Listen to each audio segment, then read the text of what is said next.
আসসালামু আলাইকুম দর্শক। মার্কিন যুক্তরাষ্ট্র ইরানের 3টি পারমাণবিক স্থাপনায় হামলা চালিয়েছে। তাদের B-2 স্টেলথ রোমারো বিমান দিয়ে এই হামলাগুলো চালিয়েছে।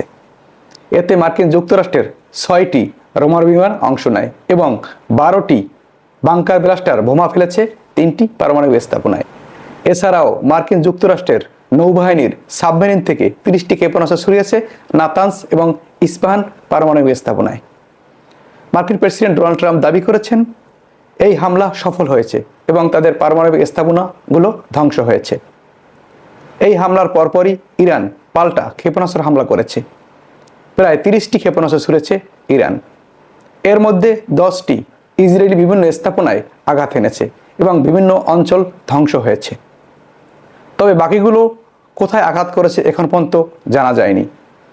তবে মার্কিন যুক্তরাষ্ট্র যে হামলা করে এই অঞ্চলে যুদ্ধ ছড়িয়ে দিল, সে দায় মার্কিন যুক্তরাষ্ট্রের এবং মনে করা হচ্ছে খুব শীঘ্রই ইরান এর কঠিন থেকে কঠিন জবাব দিবে।